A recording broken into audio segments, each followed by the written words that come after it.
Lands owned by the school district, such as the West Broad School, are actually not subject to zoning ordinances. Customers had to sort plastic bottles like these and cardboard like this into two totally separate bins. During the football season, a lot of the silver seats that you see behind me are covered with red chair covers. The young Athens girl who found out she needed a bone marrow transplant last spring has finally found her match. Ryan Scatz also told me that a few other schools like Clemson University have tried programs like this. Now Zach tells me that before the Chew Crew arrived, the vegetation in the area right where I'm standing was well over my head. And coming up, I'll tell you about the unconventional way that the Athens Humane Society was able to bring in thousands of dollars this past weekend. One Cedar Shoals student is being held without bail at the Clark County Jail after a shooting Thursday afternoon. An Indiana farmer is going head-to-head this week with one of the largest agricultural companies over seed infringement.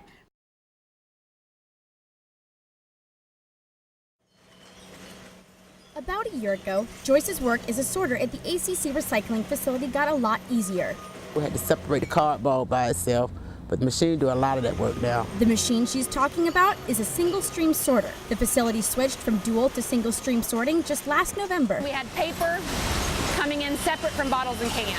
And now we're single stream, which means the bottles and cans and paper all come in one stream together. The facility made the switch to single stream to help reach their goal of diverting 40% of trash out of our landfill by 2015.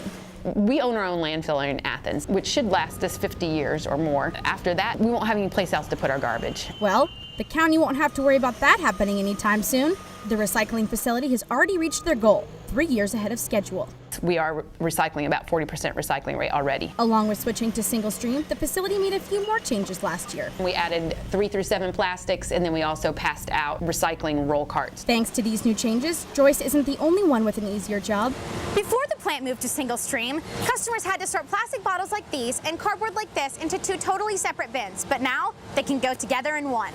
You know, it takes all the thinking out of recycling. But the efforts don't stop here. The 40% goal is just the first step of a new, bigger goal. We have another goal, 60% by 2018 and then 75% by 2020. Suki says that the next goal will be easy to reach because of a new ordinance passed last month that requires all commercial businesses to provide recycling options. It was something that our mayor and commission felt strongly enough that we needed to make sure our landfill lasts as long as possible. We don't want to put items that have a value in there. Businesses will have until December 2013 to comply with the new ordinance. Alli Christensen, Grady News Source. These goats are giving new meaning to the phrase, "will work for food." The herd has been hired to restore the area around Tanyard Creek, an urban stream that runs right through the heart of UGA's campus. Landscape architecture graduate student Zach Richardson noticed that the area had been overtaken by invasive plants. Those plants are aggressive, exotic plants, so they're taking the place of native plants. Richardson was especially interested in restoring this particular area because of its location. It just kind of clicked, that light bulb moment went off that this would be a perfect spot for that because it's so visible, and you've got the SLC, the whole street parking deck, dorms, dining halls, everyone's walking right by the site. To solve the invasive plant problem, Zach called in the experts, a herd of goats. Most people look at it in terms of chemicals and weed eaters and heavy machinery, but goats obviously are a much more benign way to tackle that problem. Zach first tested out the targeted grazing technique 2 years ago in a friend's backyard. It was kind of a half-brained idea at first. Why don't we get some goats to clean up all this foliage, all this mess in the backyard? So we got 3 of them to kind of clean up. And that's kind of how it started. Now Zach tells me that before the Chew Crew arrived, the vegetation in the area right where I'm standing was well over my head. The Chew Crew's endless appetite has transformed this area from urban jungle to open pasture.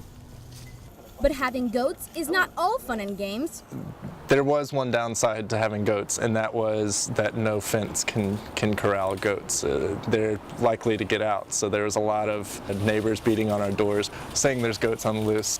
Lucky for Zach, the Chew Crew is surrounded by an electric fence, keeping the goats in and intruders out. Alli Christensen, Grady News Source.